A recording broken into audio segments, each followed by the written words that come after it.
Swami, Housewife's Confession, when I felt like a stranger in my own home. After 15 years of marriage and motherhood, Claire Whitmore finds herself questioning everything she thought she knew about her life in suburban Denver, Colorado. What begins as a routine, Tuesday morning coffee with her neighbor, evolves into a profound journey of self-discovery when Claire realizes she has become invisible in her own home. As her husband Bradley becomes increasingly distant and her teenage children, Emma and Tyler, grow more independent, Claire must confront the uncomfortable truth that she has lost herself in the roles of wife and mother. Through unexpected friendships, difficult conversations, and painful realizations, Claire embarks on a journey to reclaim her identity while navigating the delicate balance between personal fulfillment and family responsibilities. This is a story about rediscovering who you are when you feel like a stranger in your own life. And now, I'd love to hear from you. Tell me in the comments where you're watching from, and if my story touched your heart today. Don't forget to subscribe and hit the notification bell so you never miss the next confession. Give this video a like if it resonated with you, and share it with another woman who needs to know she's not alone. Together, our voices are stronger. Chapter 1. The morning coffee that changed everything. The kitchen clock read 7:32 a.m. when Claire Whitmore poured her third cup of coffee, watching through the frost-covered window as her husband Bradley scraped ice off his BMW windshield in their driveway. The December morning in suburban Denver was particularly harsh, with temperatures hovering near zero and a thin layer of snow covering their well-manicured lawn. She pulled her navy blue robe tighter around her shoulders, feeling the familiar chill that seemed to follow her everywhere these days. Not just from the weather, but from something deeper she couldn't quite name. "Mom, have you seen my AP history textbook?" Emma called from upstairs, her voice carrying the usual undertone of mild irritation that had become her default mode since turning 17. Claire sighed, remembering how she'd found the book under a pile of laundry in Emma's room the night before. "It's on the kitchen counter, sweetheart," Claire called back, her voice echoing in the spacious two-story colonial home they'd bought 12 years ago when Bradley's accounting firm started thriving. Back then, filling these rooms with family life had felt like a dream come true. Now, the house often felt too big, too quiet, despite being occupied by 4 people. Bradley rushed through the back door, stamping snow off his leather shoes onto the mat Claire had positioned there specifically for that purpose. His sandy brown hair was slightly disheveled from the wind, and his glasses had fogged up from the temperature change. At 45, he maintained the same lean build he'd had in college, though stress lines had begun to etch themselves around his green eyes. "Coffee's getting cold," Claire said, gesturing toward the fresh pot. "No time," Bradley replied without looking at her, grabbing his travel mug from the counter and filling it quickly. The Hartman account meeting got moved up to 8:30, and with this weather, traffic's going to be a nightmare. Claire watched as he gathered his briefcase and coat, the same efficient routine he'd performed every weekday morning for the past decade. There was a time when he would have kissed her goodbye, maybe even lingered for a few minutes to complain about the weather or share a quick story about something he'd read in the news. Now, their interactions had become purely functional, like 2 roommates sharing space rather than partners sharing a life. "Drive carefully," she said to his retreating figure. "Always do," came his distracted reply, followed by the sound of the door closing and his car engine starting. Emma thundered down the stairs, her long blonde hair still damp from the shower, wearing the oversized University of Colorado sweatshirt Claire had bought her during their campus visit last month. At 17, Emma was beginning to look more like a young woman than the little girl who used to help Claire bake cookies every Sunday afternoon. Those Sunday baking sessions had ended 2 years ago when Emma declared she was too old for that stuff. "Thanks for finding my book," Emma said, grabbing it from the counter along with the lunch Claire had packed for her. "Oh, and I'm staying after school for debate team practice, so don't wait up for me." "What time should I pick you up?" Claire asked, though she already suspected the answer. "Jessica's mom is giving me a ride. She said she doesn't mind." Claire nodded, swallowing the small disappointment that had become so familiar it barely registered anymore. "Have a good day at school." Emma was halfway out the door when she paused and turned back. "Oh, and Tyler left early for that science project thing. He said he told you yesterday, but—" She shrugged, the gesture clearly indicating she doubted Tyler had actually remembered to mention it. The door closed with a soft click, leaving Claire alone in the kitchen with the lingering scent of coffee and the distant hum of the refrigerator. She looked around at the spotless granite countertops, the carefully arranged fruit bowl, the family calendar on the refrigerator filled with appointments and activities that somehow never seemed to include her anymore.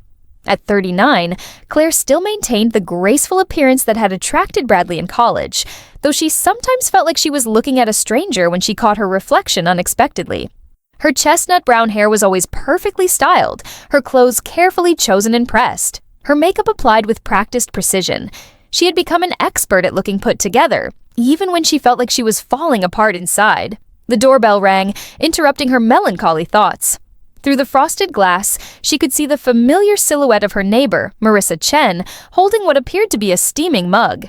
"I brought peace offerings," Marissa announced when Claire opened the door, holding up 2 cups of what smelled like cinnamon spice tea. "And I'm not taking no for an answer about that coffee date we keep talking about." Marissa was one of those people who seemed to radiate warmth and energy, even at 8 in the morning on a freezing December day. At 42, she had moved to the neighborhood 6 months ago with her husband David and their 10-year-old son Marcus after David's job transfer brought them from Seattle. Unlike Claire, Marissa worked part-time as a freelance graphic designer, which allowed her the flexibility to school volunteering and neighborhood activities that Claire had somehow never found time for. "I don't want to impose," Claire said, though she was already stepping aside to let Marissa in.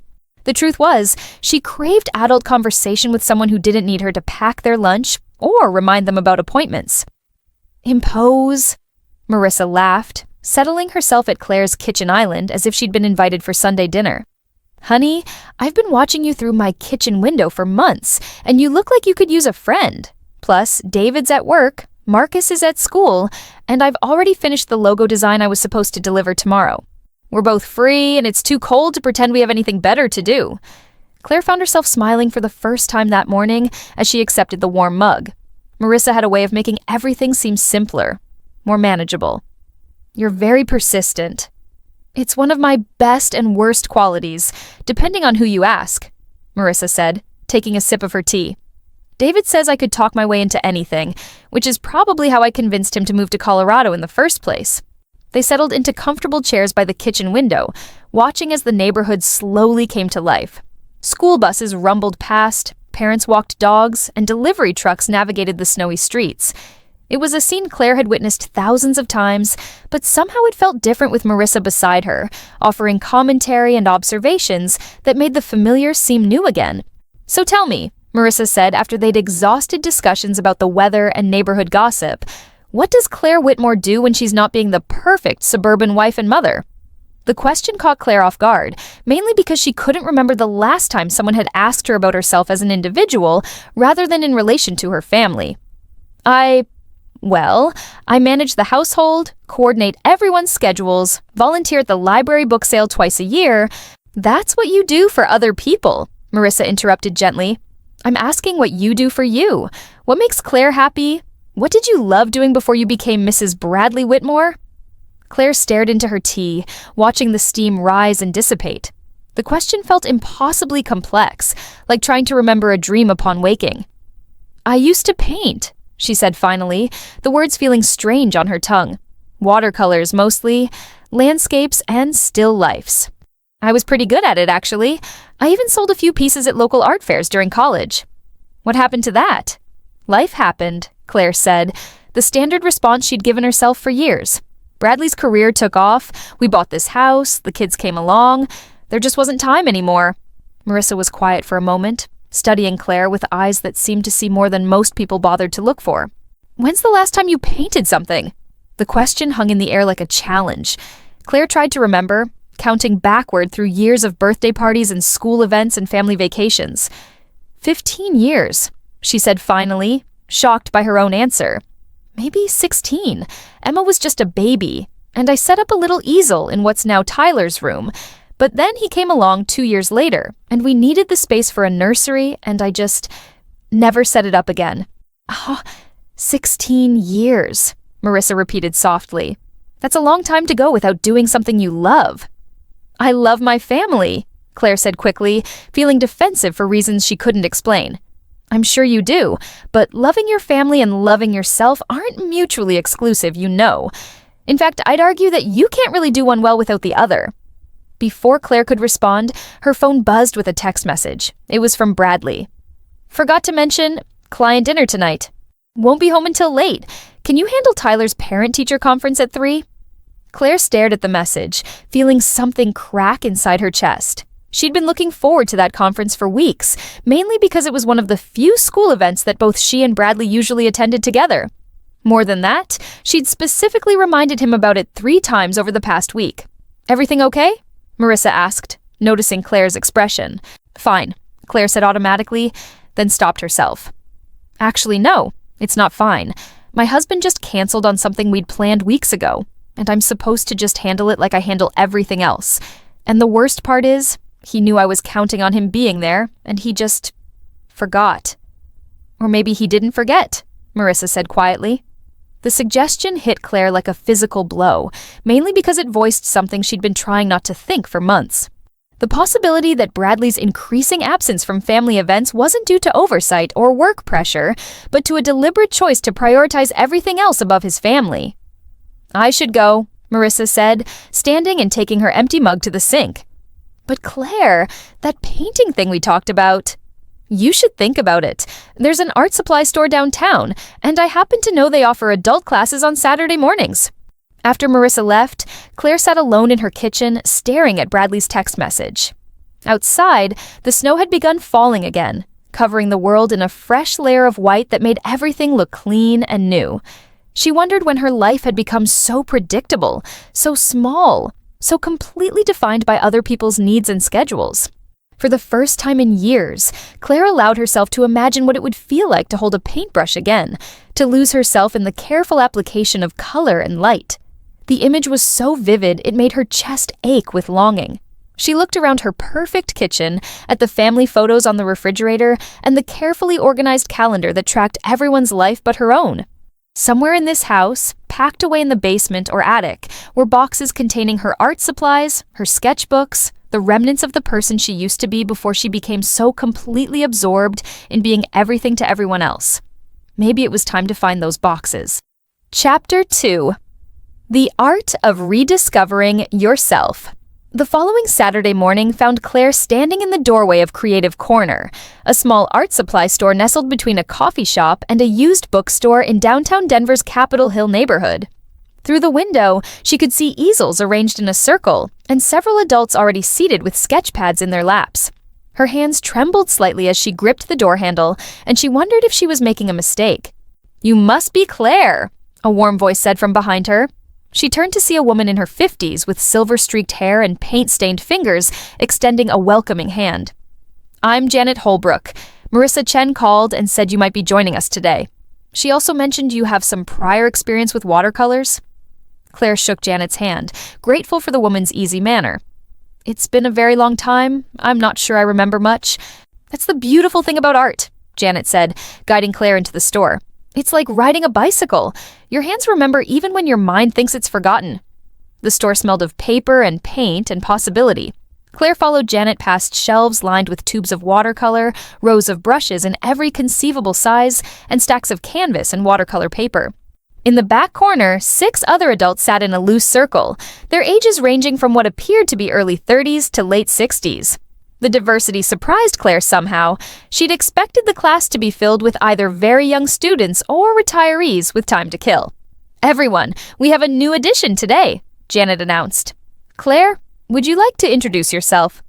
"I'm Claire Whitmore," she said, feeling awkward and exposed.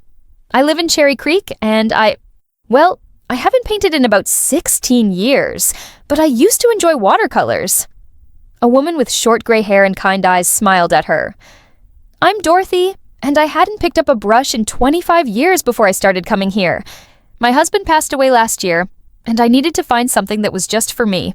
Best decision I've made in decades." An Indian man in his 40s nodded encouragingly. "I'm Raj. I started coming after my divorce was finalized. Turns out there's something very therapeutic about watching colors blend together when everything else in your life feels chaotic." As Janet set up Claire with basic supplies, watercolor paints, brushes, paper, and a small container for water, she found herself relaxing into the gentle conversation flowing around the circle. These weren't professional artists or particularly talented hobbyists.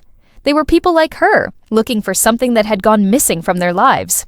"Today we're going to work on capturing emotion through color," Janet explained, settling into her own chair. "I want everyone to think about how you're feeling right now, in this moment, and try to express that feeling without painting any recognizable objects. Just color, shape, movement." Claire stared at the blank paper in front of her, brush poised in midair. How was she feeling? The question seemed impossibly complex. Scared, certainly. Excited in a way she hadn't felt in years. Guilty for being here instead of home doing laundry or grocery shopping or any of the dozen other tasks that filled her weekends. But beneath all of that, there was something else. A hunger, a yearning that she'd almost forgotten existed. She dipped her brush in water, then in a deep blue paint, and made a tentative stroke across the paper. The color flowed and spread, and she felt something loosen in her chest. Another stroke, this time with a warmer blue blended with violet. Then green, flowing into the blue like water meeting sky. Around her, the other students worked quietly, occasionally murmuring encouragement or asking Janet for technical advice.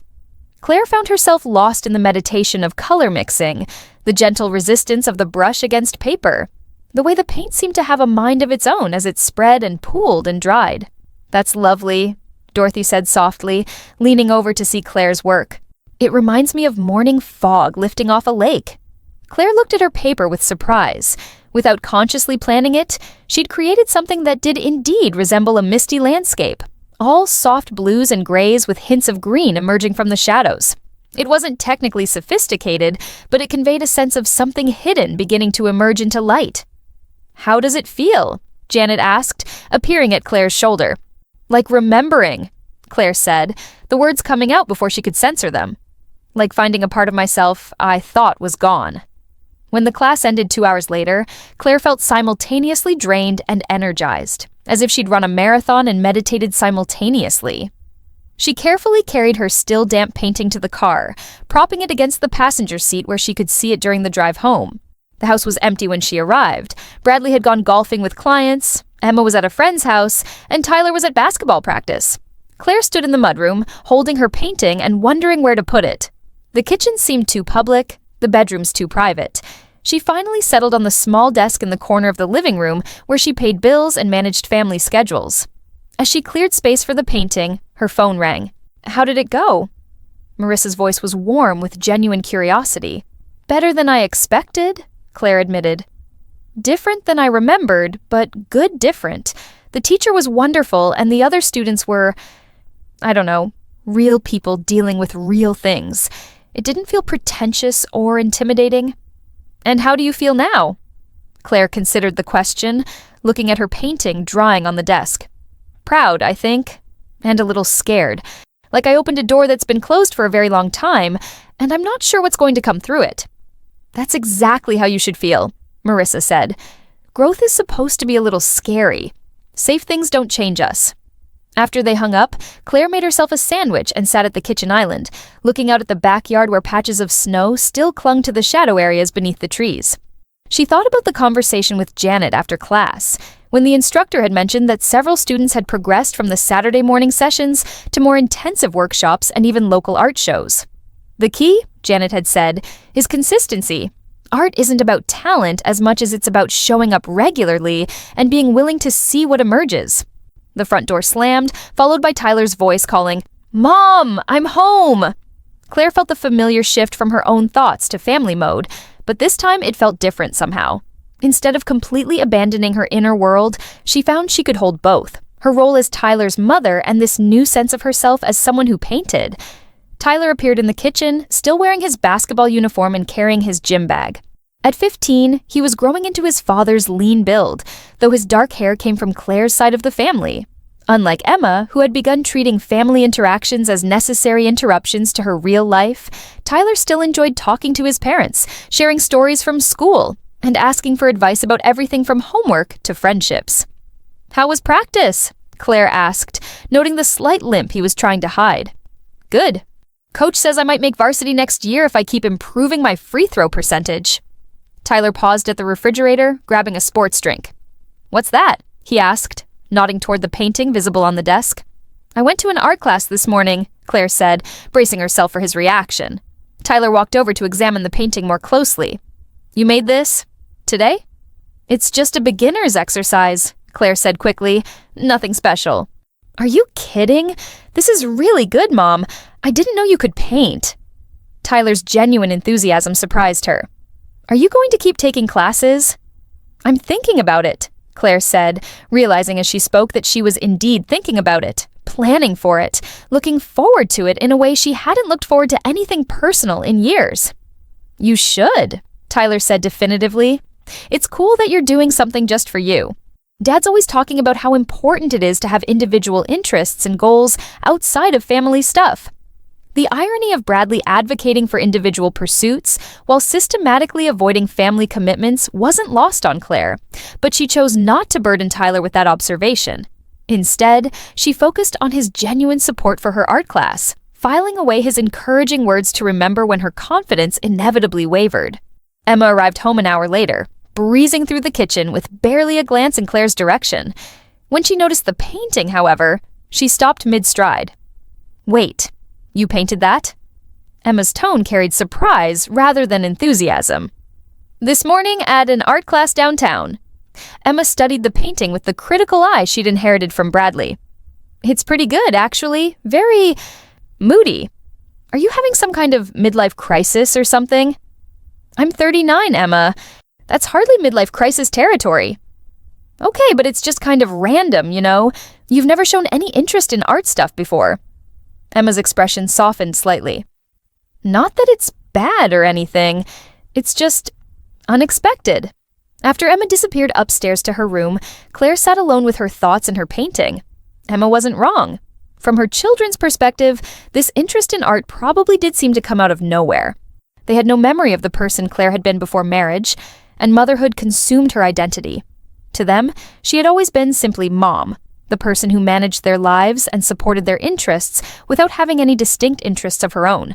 The realization was both liberating and terrifying. She could become someone new, someone more complete, without disrupting the fundamental love and support she provided her family. But it would require her to step out of the carefully constructed role she'd inhabited for so long, to risk being seen as something more complex than the perfectly organized, endlessly accommodating wife and mother everyone expected her to be.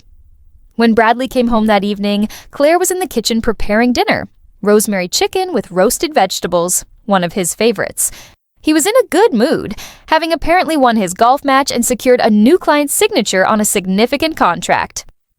Something smells incredible, he said, loosening his tie and pouring himself a glass of wine from the bottle Claire had opened to use in the chicken marinade.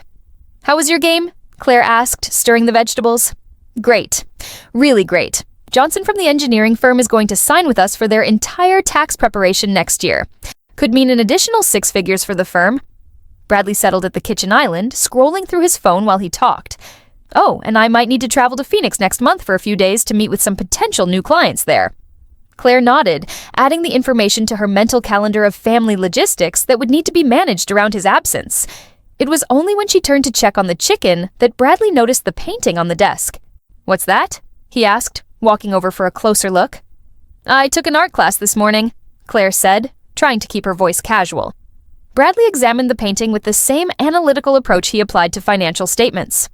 Interesting. Very abstract. Is this something you're thinking of continuing? Maybe, Claire said, testing his reaction. Well, if it makes you happy, Bradley said, but his tone suggested he viewed it as a harmless hobby rather than something significant. Just don't let it interfere with everything else you have going on. The dismissive quality of his response stung more than Claire expected. She wanted to ask him what exactly he thought she had going on that was so important, given that most of her time was spent managing details of other people's lives. Instead, she focused on finishing dinner, filing away his reaction alongside Emma's surprise and Tyler's encouragement. That night, after Bradley had fallen asleep, Claire lay awake thinking about the morning's class and the feeling of the brush in her hand. She thought about Dorothy, who had started painting after her husband's death, and Raj, who had found art in the aftermath of divorce. They had both experienced major life disruptions that forced them to reconsider who they were and what they wanted. Claire's life hadn't been disrupted in any dramatic way. Her marriage wasn't perfect, but it wasn't terrible either. Her children were healthy and successful. Her financial security was solid. By most external measures, she had everything she was supposed to want. So, why did she feel like she was disappearing a little more each day? Outside her bedroom window, snow began to fall again, covering the world in quiet whiteness. Claire made a decision that felt both small and enormous. She would go back to art class next Saturday. And the Saturday after that. For the first time in 16 years, she was going to pursue something simply because it brought her joy. It was a beginning. Chapter 3. The cracks begin to show. 3 weeks into her Saturday art classes, Claire had developed a routine that felt both precious and precarious. She would wake early, make coffee, and spend a few quiet minutes looking at her latest painting propped against the kitchen window where the morning light could illuminate it. Then she would drive downtown, lose herself in color and conversation for 2 hours, and return home to resume her regular responsibilities with something inside her glowing softly, like a candle flickering behind glass. The paintings had begun to change.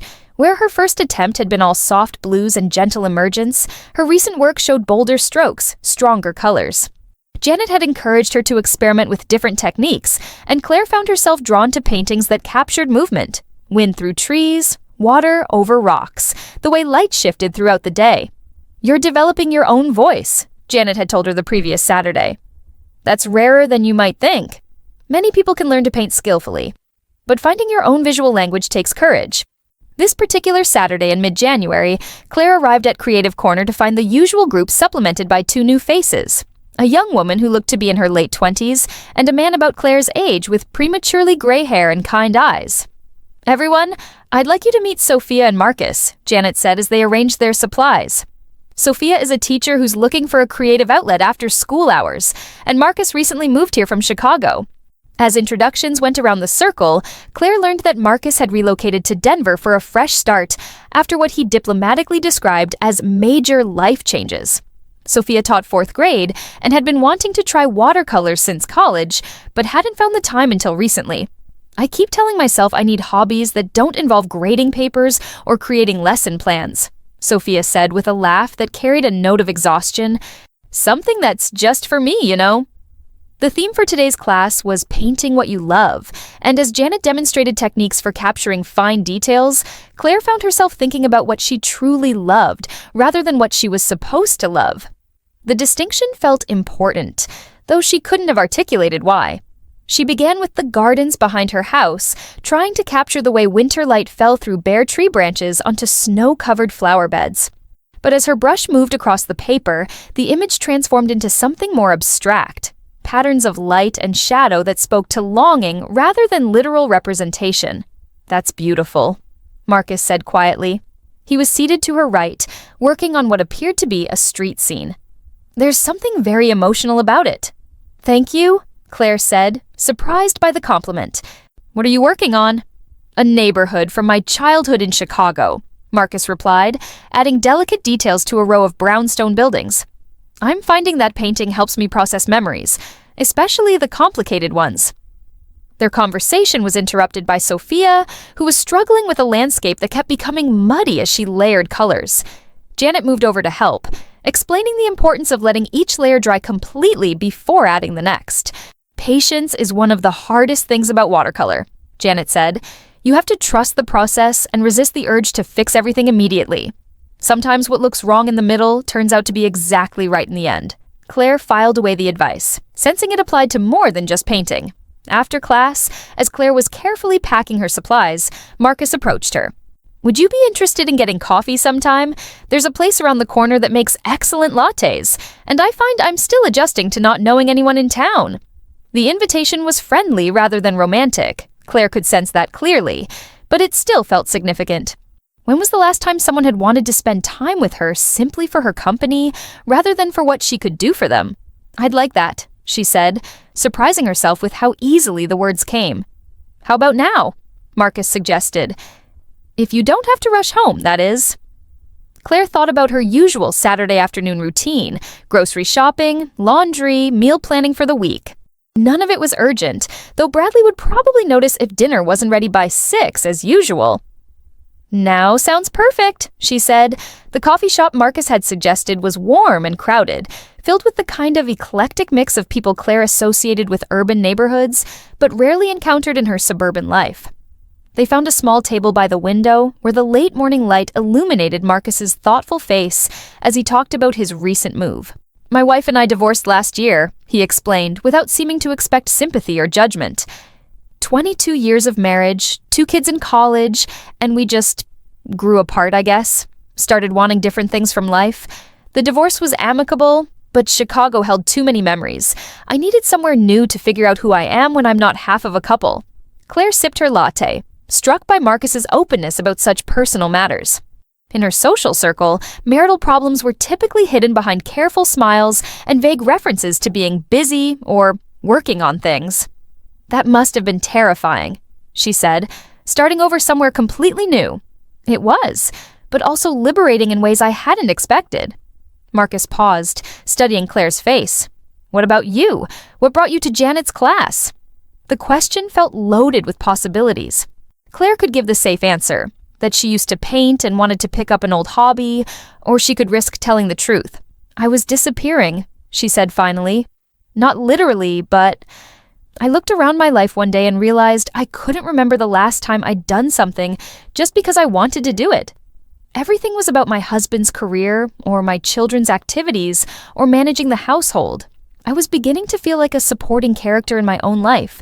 Marcus nodded with understanding that suggested he knew exactly what she meant. "And painting helps? It's giving me back a sense of myself as an individual person with preferences and abilities that have nothing to do with anyone else's needs," Claire said. "Does that make sense?" "Perfect sense. That's exactly why I started coming to class, though I probably couldn't have articulated it as clearly as you just did." They talked for another hour about art, about identity, about the challenge of maintaining yourself within the context of family responsibilities. Marcus had worked in marketing before his divorce and was now freelancing while he figured out what he wanted to do next. He understood the luxury of having choices, but also the paralysis that could come with too much freedom after years of structured obligations. "The hardest part," Marcus said as they prepared to leave, "is learning to trust your own instincts again after years of making decisions based on what other people need or want." Driving home, Claire thought about that observation. When was the last time she'd made a significant decision based purely on her own desires? Even small choices, what to cook for dinner, which movie to watch, how to spend a free afternoon, had become automatic responses to other people's preferences rather than conscious expressions of her own will. She arrived home to find Bradley in his study, working on what appeared to be tax documents despite it being Saturday afternoon. Emma was upstairs in her room, door closed and music playing loudly enough to vibrate through the floor. Tyler was in the family room, sprawled on the couch with his homework spread across the coffee table. "How was art class?" Tyler asked as Claire hung up her coat. "Good. We worked on detail techniques, and I met some interesting new people." Claire settled beside him on the couch, noting his calculus homework. "How's this going?" "Terrible. I understand it when Mr. Henderson explains it in class, but when I try to do it on my own, my brain turns to mush." Tyler's frustration was evident in his voice. Claire looked at the problems, recognizing the concepts from her own high school experience. "Want me to help?" For the next hour, she worked through calculus problems with Tyler, remembering how much she'd enjoyed mathematics before she'd been steered toward more practical subjects in college. Teaching Tyler, seeing the moment when understanding clicked in his eyes, reminded her of satisfaction she'd forgotten she was capable of feeling. "You're really good at this, Mom," Tyler said as they finished the last problem. "Did you ever think about being a teacher?" The question stopped Claire mid-thought. Had she ever considered teaching? In college, she'd tutored other students in mathematics and had loved the work, but it had never occurred to her to pursue it professionally. By the time she graduated, she was already planning a wedding and thinking about the kind of supportive wife role that would help Bradley's career flourish. "I might have been good at it," she said carefully. "You'd be great at it," Tyler said with the confidence that teenagers could bring to pronouncements about their parents' unrealized potential. "You explain things in a way that actually makes sense." That evening, as Bradley worked late in his study and the children occupied themselves with homework and phone calls, Claire found herself researching local colleges and their education programs. She wasn't ready to make any commitments, but she was curious about what it would take to become certified as a teacher, particularly in mathematics or art. The research revealed that she could complete most of the required coursework in evening or weekend classes, and that there was actually a shortage of qualified teachers in both subjects. The timeline would be manageable. She could potentially be certified within 2 years if she started taking classes in the fall. The possibility felt both thrilling and terrifying. Could she really go back to school at 39? What would Bradley think about the time commitment and the cost? How would she manage coursework alongside her current responsibilities? But beneath the practical concerns was something more fundamental: excitement. For the first time in years, she was considering a future that involved more than managing other people's lives. She was imagining herself as someone with professional skills and personal goals, someone whose identity extended beyond wife and mother. When Bradley finally came to bed after midnight, Claire was still awake, staring at the ceiling and thinking about paths not taken and possibilities yet to be explored. "You're still up," Bradley murmured, settling into bed without turning on the light. "Couldn't sleep," Claire said softly. "Bradley, can I ask you something?" His response was already drowsy, distracted. "Do you ever think about what I might have done professionally if we'd made different choices early on?" There was a pause, long enough that Claire wondered if he'd fallen asleep. Finally, he spoke. "You've done plenty professionally, managing our household, raising the kids, organizing our social life. That's all professional-level work." The response felt dismissive, reducing her question to something she hadn't been asking. Claire tried again. "I mean, working outside the home, having a career that was mine. Claire, we agreed years ago that it made more sense for you to focus on the family while I established my practice. It's worked out well for us." Bradley's voice carried a note of impatience, as if she were questioning a settled matter that had no relevance to their current life. "But what if I wanted to work now? The kids are older. They don't need as much hands-on management." "We can talk about this tomorrow," Bradley said, turning away from her. "I have an early meeting, and this seems like the kind of conversation that needs proper attention." But Claire sensed that tomorrow would bring other priorities, other conversations that seemed more urgent. Her questions would be filed away under things to discuss someday, and gradually forgotten until the next sleepless night brought them back to the surface. She lay in the darkness, listening to Bradley's breathing slow into sleep, and felt the familiar sensation of being alone even when surrounded by family. The feeling had become so common that she'd stopped noticing it consciously, but tonight, it felt particularly acute. Outside their bedroom window, the winter night was still and quiet, the kind of deep silence that only came with snow-covered ground and temperatures too cold for most outdoor activity. Claire found herself thinking about Marcus's description of starting over in a new city, the terror and liberation of redefining yourself when all the external structures of your life had shifted. What would it take for her to experience that kind of fundamental change without the dramatic disruption of divorce or death or job loss?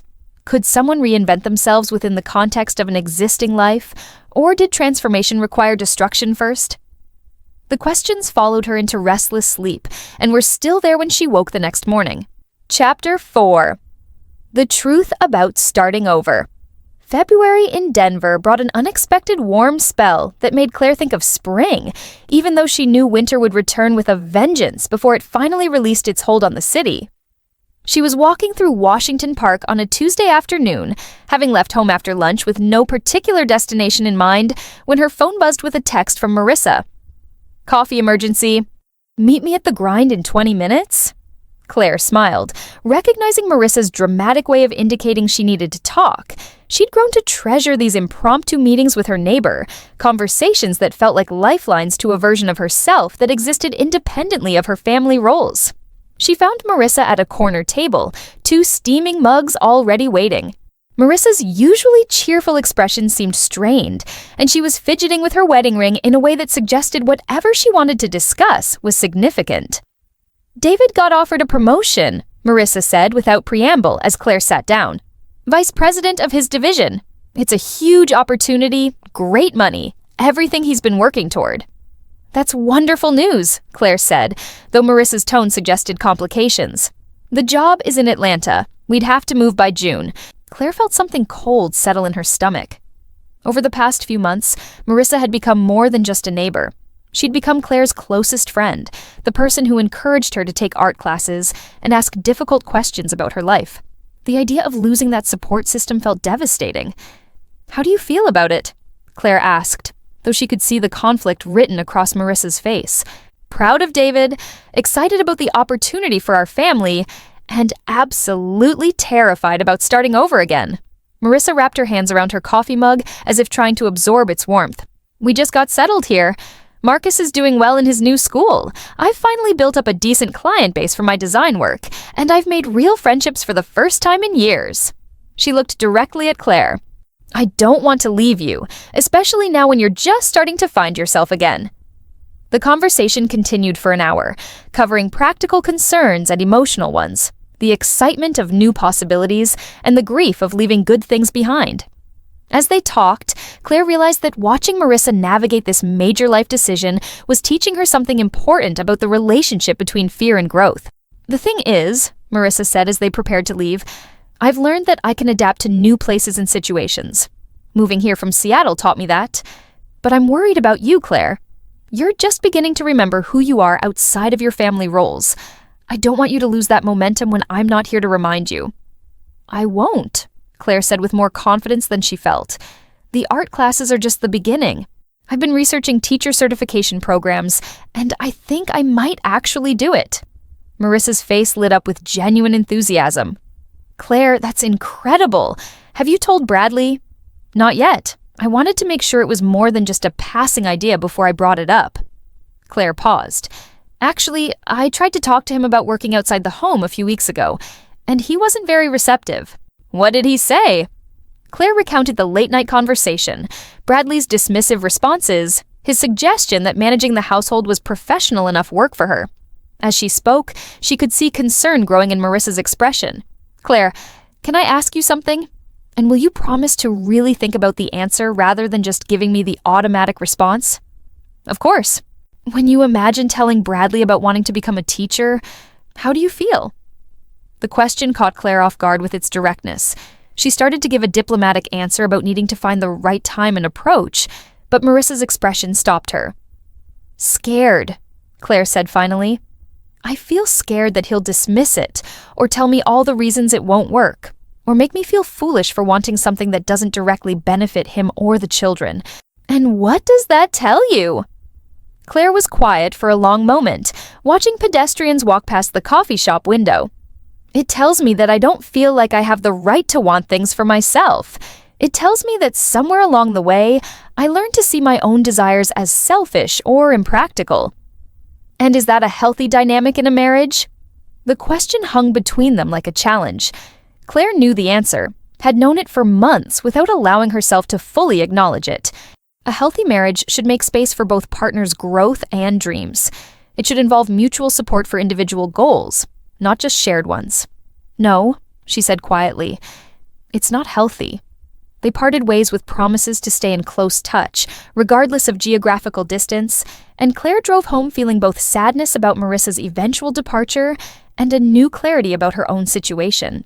The conversation had crystallized something that had been building in her consciousness for weeks.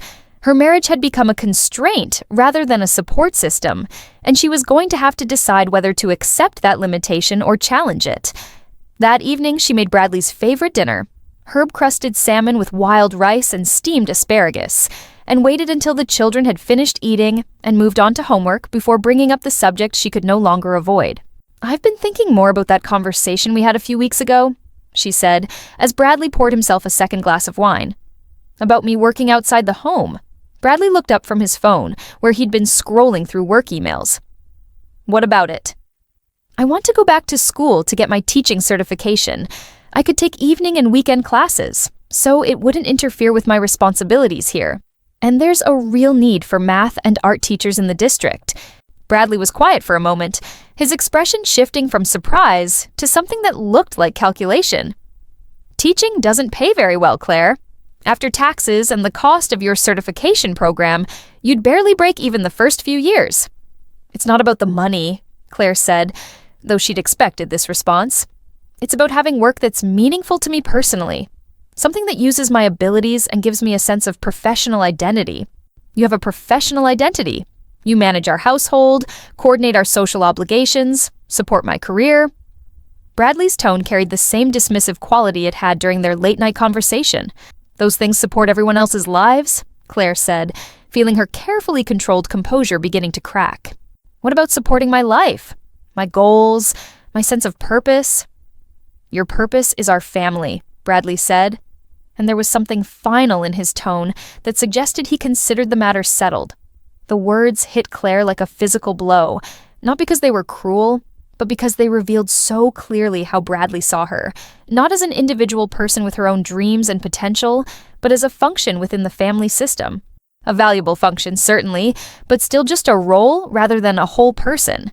"What if that's not enough for me anymore?" she asked quietly.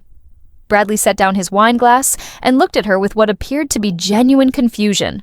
"Claire, what's brought this on? You've never expressed dissatisfaction with your life before. Is this about that art class you've been taking?" The way he said art class made it sound like a frivolous indulgence rather than something that had reconnected her with a fundamental part of herself. Claire felt a flash of anger that surprised her with its intensity. "This is about me remembering that I'm a complete person with interests and abilities that exist independently of what other people need from me," she said. "The art class reminded me of who I used to be before I became so completely defined by being your wife and their mother." "There's nothing wrong with being defined by your family," Bradley said, his voice taking on the slightly condescending tone he used when he thought someone was being unreasonable. "Most women would consider themselves lucky to have the financial security to focus on their families without worrying about outside work. And what about what I would consider myself lucky to have?" The question seemed to genuinely perplex him. Bradley had built his understanding of their marriage around the assumption that Claire's fulfillment came from enabling everyone else's success and happiness. The possibility that she might want something different had apparently never seriously occurred to him. "I think you're going through some kind of phase," he said finally. "Maybe it's hormonal, or maybe you need more social activities. Why don't you join that book club Susan Hartman keeps talking about? Or volunteer more at the library?" Claire stared at him, realizing that he truly didn't understand what she was trying to tell him. In his mind, her dissatisfaction was a problem to be solved with minor adjustments, rather than a signal that something fundamental in their relationship dynamic needed to change. "Bradley, I'm not asking for your permission," she said, surprised by the steadiness of her own voice. "I'm telling you what I've decided to do. I'm going to apply for the teacher certification program, and I'm going to start taking the required courses this fall." His expression shifted from confusion to something harder. "And what about your responsibilities here? What about Emma's college application process and Tyler's basketball schedule and all the client entertaining we have coming up this spring? I'll manage those things, just like I've always managed them. But I'm also going to have something that's mine." They stared at each other across the kitchen island, and Claire could see Bradley calculating, weighing the inconvenience of her new plans against the potential consequences of opposing them outright. She knew him well enough to recognize when he was deciding whether to escalate a conflict or find a way to minimize its impact on his own life. "Fine," he said finally. "If this is something you need to get out of your system, we'll figure out how to make it work. But I hope you understand that it's going to create additional stress for everyone." The grudging acquiescence felt hollow, but Claire accepted it as a beginning. She had expected him to be more supportive, but she had also expected him to be more resistant. His willingness to tolerate her plans, even without enthusiasm, represented a kind of progress. Over the following weeks, as Claire researched certification programs and filled out applications, she found herself observing her marriage with new eyes. She began to notice how often their conversations focused on logistics, schedules, obligations, problems to be solved, and how rarely they talked about dreams, ideas, or feelings. She noticed how automatically she deferred to Bradley's preferences for everything from restaurant choices to vacation destinations, and how seldom he inquired about her preferences. Most significantly, she noticed how much energy she expended trying to anticipate and meet everyone else's needs, and how little attention anyone paid to what she might need or want. The realization was both liberating and lonely. She was beginning to understand that reclaiming her sense of self would require more than just taking art classes or going back to school.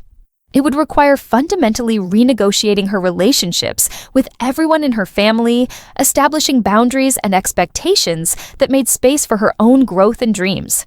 It was a daunting prospect, but as Claire submitted her application to the teacher certification program at the University of Colorado, Denver, she felt something she hadn't experienced in years: hope for a future that included her own aspirations alongside her love for her family. On her last Saturday morning coffee with Marissa before her friends moved to Atlanta, they sat in the same corner of the grind where they'd had so many conversations about identity and growth and the courage required to change your life. "I'm proud of you," Marissa said, reaching across the table to squeeze Claire's hand. "You've come so far in just a few months." "I have you to thank for that," Claire replied. "You saw something in me that I'd forgotten existed." "I just reminded you of what was already there," Marissa corrected. "The courage and the dreams and the determination, those were always yours. You just needed permission to remember them." As they hugged goodbye in the parking lot, both women crying despite their promises to stay in close touch, Claire felt the weight of continuing her journey without her most encouraging supporter. But she also felt the strength that had grown in her over the past months, the renewed sense of herself as someone capable of making difficult decisions and pursuing meaningful goals. Driving home through the Denver streets that were finally showing signs of spring, buds on trees, green grass emerging from beneath melting snow, flowers beginning to bloom in protected gardens, Claire thought about the painting she'd completed the day before. It showed a woman walking away from a house toward a horizon filled with warm light, and while the figure was small in the composition, she was clearly moving forward with purpose and determination. Claire had painted herself into a new story, one where she was the protagonist rather than the supporting character. Now, she had to have the courage to live it. The application to the teaching certification program was just the beginning. The real work of becoming the person she was meant to be, in her marriage, with her children, and in the world, was still ahead of her. But for the first time in 16 years, Claire Whitmore was ready for the challenge. And now, I'd love to hear from you. Tell me in the comments where you're watching from, and if my story touched your heart today. Don't forget to subscribe and hit the notification bell so you never miss the next confession. Give this video a like if it resonated with you, and share it with another woman who needs to know she's not alone. Together, our voices are stronger.